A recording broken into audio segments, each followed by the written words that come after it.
All right, Sandra Embleton here, and this is another story about collecting the 500 souls. And this experience that I'm going to share with you happened at the John of God conference in Toronto in March 16th is the day I went, which was a Saturday. So I'm just going to tell a little bit of what happened because I want you to understand how spirit moves. I bought a ticket for the John of God conference on February 25th in the morning. In the afternoon, something inside me changed, and I knew right away that the spirit, the energy of John of God, was already working on me and healing my body. And how did I know that? I could feel it. I felt something inside me change. And then the knowing came on me. Oh my God, I'm already receiving. I've already established that connection with John of God. And just by establishing that connection, by the purchase of a ticket, now the healing energy was already coming to me. I believe that. I felt it, so I can only believe what I feel. So as the days went on between when I went to the conference, which was March 16th, I didn't feel too much, but I just was aware that there was a presence with me. So the conference started on the Friday morning, and the doors opened at 6, and the conference itself started at 8 o'clock. So that particular morning, on the 15th of March, for some reason, I got up at 6 o'clock, 6:10, 6:15, and I thought, you know what, I'm going to meditate. I just feel I should meditate. So I lit my candle, got my incense, and I got the music going and everything, and I'm sitting here and I get into my meditation, and all of a sudden, like around, I would like to say around 7:15, 7:30, and around that time, all of a sudden it was like boom, and I went, it's here. I just knew the energy had arrived in Toronto, and I could feel it. It was like, whoa. I knew something was going on. And a few minutes later, I heard this voice, and it said to me, lie down. So I lied down on my couch, and I was out 3 hours. And when I was semi-conscious, conscious, and I was consciously aware that the energies were working on my throat, because there was a big, like a burning, almost like a energy rush into my throat, and the awareness came, oh, I'm getting healing on my throat. And then an amazing healing on my stomach. I started to feel nauseous and sick, but I couldn't get up or anything. And all of a sudden I went, oh, I'm getting healing on my stomach. So I knew right away that something was going on. And I was only to find out later on that when I read the blogs, that this big energy did arrive exactly at 7:30. And John of God was holding the hand of one of his instructors and said, help me ground this energy because it's coming now. And the two of them sat there to ground the energy. And she said she closed her eyes for 10 minutes, and when she opened them, it was 5 hours later. So big energy arrived in Toronto on that weekend, and I'm hoping a lot of people received that healing. I know they did. So I'm being told when I go to this John of God healing on Saturday, I went by myself, and I arrive in Toronto. And I was a little bit, I want to be honest with you, the night before, the day before, somebody planted a negative seed in me, and they said, oh, that John of God, it's just a money grab. It's just a money grab, like the Oprah thing was, in Toronto. It was just trying to gather money and everything. And all of a sudden I let that seed go in me, and I went, oh, is that what those were about? Is that really what those were about? And I kind of thought, oh, now I don't know if I want to go. You see, what happened was someone gave me a negative seed, and I decided to grow it. And I did. I'll be honest. I went, oh, well, maybe I don't care. Maybe I don't even care if I go. Maybe I don't even care if I go. Yeah, okay. So anyway, that Friday night I went, well, you know what, Spirit, I'm going to go to bed. I'm going to get a good sleep. And whatever time I wake up, you just lead me where you want me. And maybe if I sleep in, maybe I won't end up going. So I put my whites out, because you always wear white to John of God so Spirit can see inside. And so I put my whites out and I go to bed, and next thing I know, I wake up in the morning again, at 10 after 6. And by the time that I got dressed, got my makeup on, and had something to eat, here I am leaving for Toronto at 7 o'clock, arrive in Toronto, no trouble, get there in 20 minutes. I'm underground parking, trying to feed these machines, right, my money to pay for parking, and they only take coins. Well, I only have bills with me. Well, what are you going to do? It's like 7:30 in the morning, nothing's open. How are you going to pay these machines, right? So Spirit said to me, don't worry, we'll watch your car. You just go to the conference. So, all right. So I tootled, and I was a little hesitant, but I did go. And tootling off to this conference, no one's on the street of Toronto. There's no one at all in their whites. And I'm going, oh my God, am I in the right area? Is this the right direction? I'm sure I remember this place from going to the Oprah conference. And sure enough, I get in front of the Toronto Metro Convention Center, and here's these two people walking up, and they're in their whites too. And I go, oh yeah, great, good, thank God someone's here. So I say, hi, how are you, good morning, and it was really cold out, and I said, I'm glad I'm not alone, there's someone with me. So the three of us tootled off, and we ended up going in the wrong side, we're in the wrong building. So off we go through the building trying to get to this conference. Turns out they're from California. One girl was Emily, the other was Jennifer. And we had this conversation, well, welcome to Canada, I'm glad you're here. And they weren't used to the cold, that's for sure. So we made a few jokes about that, and then off we went, and then they went their way. Like, there's probably 2,000 people there. So they went their way, and I went my way. And they file you through. It was actually very, very well run conference. And they put you through the lineups, and we get into the main auditorium, and people go to see John of God in the morning, and people go and see them in the afternoon. So I'm my ticket and everything, wherever I was, I'm to see him in the morning. But what happened was, like, I knew I was supposed to see him in the morning. Spirit came and told me the day before that I would be going for like a surgery, an intervention, and I'd be going in the morning. So I had that knowing, and I just, followed my instinct what to do next. So I asked one of the ladies what we're to do, and she said, well, go sit down. The front half is full for the people that are there in the afternoon, so you just sit in the back half for the morning. And I go, okay, so that's fine. So I had to stand there and go, okay, where am I supposed to sit? Like, Spirit, lead me to where I'm supposed to sit. So I just stood and felt my energy, and it was like, am I to go over to the right? No, I didn't feel that. Started heading over to the left, right? So I'm walking, which aisle do I choose? And I'm going, well, I think this kind of ended up going over onto the right aisle. So I'm walking up the aisle, and there's a lot of free seats. Like, it wasn't totally full. So there's a lot of free seats, people meditating, scattered, jammed at the front, not so much. I'm moving up, and all of a sudden I stop. And I look over here, and I'm going, no, I don't feel there. And I look over here, and there's this one guy sitting there, a couple seats, and then a few more people. And I think, am I supposed to sit beside this guy? And all of a sudden, a lady walks up and sits two away from him. And so that just left one seat in between them. And I'm going, like, we're not pressed for space here, okay? I could have sat anywhere I wanted all around there, but Spirit said, no, go sit beside this guy. So I go, okay, fine, and I sit beside, excuse me, and here I am sitting between these two people. Well, doesn't the fellow on my right, the two of us start talking, his name's Mark. Turns out Mark had been diagnosed with stage 4 terminal stomach cancer. He's very young, he's probably 24. And that's a pretty big diagnosis for such a young man. And I said, oh my God. And I said, how are you now? He says, I'm totally cured. You're totally cured. And I said, what changed? And he said, well, I've been to John of God about 2 or 3 times.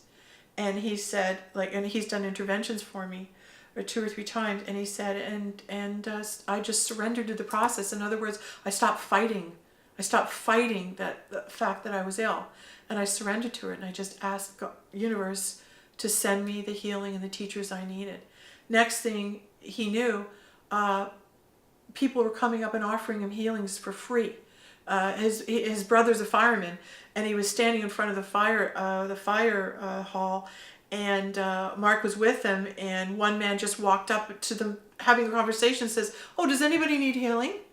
And Mark looks at him and goes, what do you mean? He says, well, I'm a healer. A good friend of mine died, and I said I would never heal again. I was so distraught, but now I'm being told that I should heal, and I just want to do it for gratis, for free, to help others. And this man ended up being an instrumental healer to help heal Mark. So I'm sitting beside a miracle, and the next thing I realize, oh my God, I wonder if he's one of my angels. And sure enough, I start telling the story of the 500 and how I'm supposed to collect the souls that have a piece of Christ in them, and that he's one of them. So I'm telling the story, and next thing I know, we have a pause in the story, and I close my eyes. I just take a few moments to meditate, and next thing I know, I see this man standing in front of me, and I see spirit with my eyes closed. So this guy standing in front of me, he was a black man, but all around his face, it was like a lion, the mane of a lion, but it was caricature, cartoon, so it was like black blocks, but it was a lion mane around his face. And he leaned over and he said to me, Sandra, you're to go for an intervention in the morning. Do you understand? You're to go for a surgery. And I went, yes, I understand.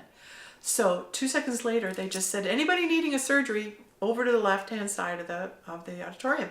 And this is very unusual because normally people are chosen by John of God who needs a surgery. But apparently the power was so great and the energy was so strong that weekend that he changed his format, and everybody who needed one was guided over to receive a healing. So I'm talking to Mark, and we're going through this line, and we ended up, before I knew it, in front of God. But what was really cool was when I was walking in, that the people that were volunteering and helping there, they all had eye contact with me. They all saw me, and I saw them. It was amazing how our spirits clicked and connected. It was very powerful. And before I knew it, I was in front of John of God and off into the surgery recovery room with everybody else. And after that, we were encouraged to go down and have something to eat and then quickly go home, because we've had a major surgery spiritually, and we need to go and rest. And this is the whole thing about spirituality and John of God. You either believe it or you don't. And for me, what do you got to lose? Why not believe it? It's such a ride. What's the downfall? Oh, nothing happens. What's the upside? I'm healed. So, might as well go for it. And that's how I looked at it. And so after Mark and I went down, we had something to eat. We got our food, and we were going to sit at a table. And I go, where do we sit, Mark? What do you think? And so he says, come on, we'll go up here. And we picked an empty table. And I said, I get you. Let's just let other people come to us. He goes, yeah. So we're sitting down eating lunch, and all of a sudden these two people show up. And one's a dentist and his wife from California. And I go, wow. I said, you're up here all this way to see John of God, and you're from California. I said, isn't that strange? I said, I just met two people this morning. They're from California. And they said, oh, really? And I said, yeah. So we end up talking, and I'm telling them about my Oprah book, and and Mark tells them about his amazing recovery. And the next thing I know, these two people walk up and sit at the table, and it's Emily and Jennifer from the morning, the two people I met from California. Now, what are the chances out of all those people they're going to walk up? Well, they know these other people from California, and they sit at our table. So I'm like, no way this is happening.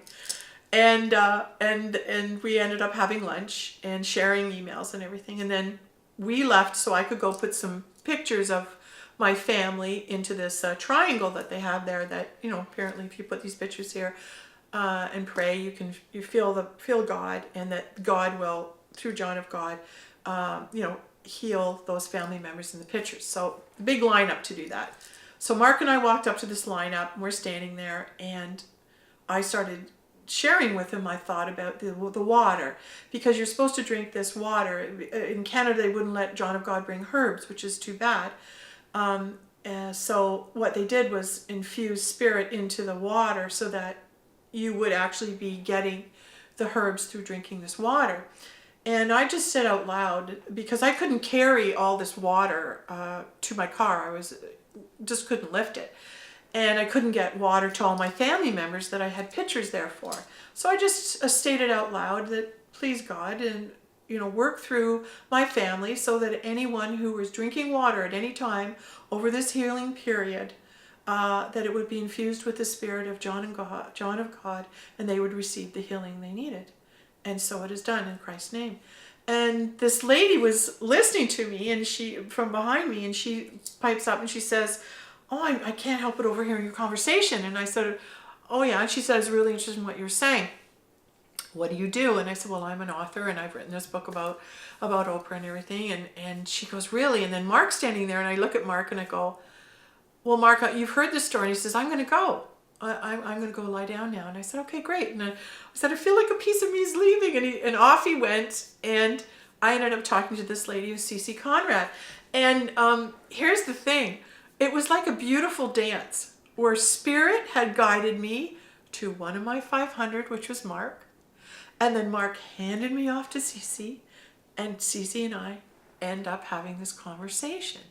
And I recognized very quickly that this was a very high spirit I was talking with.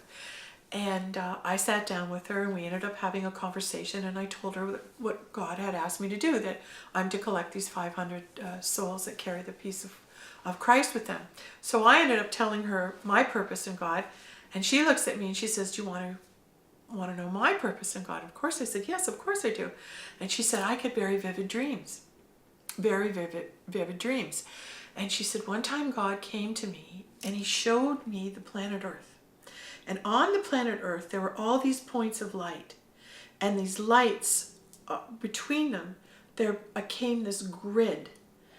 And God showed Cece that all the world is covered and it's in a pattern.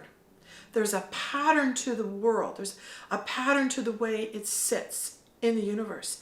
There's a pattern to our birth and when we're born, and the pattern in the stars and our astrology. She said there's a pattern on your hand, in your hands and the design. She said there's no two fingerprints that are alike. They're all different. She said there's a pattern in our DNA from our ancestors that is passed on from generation to generation.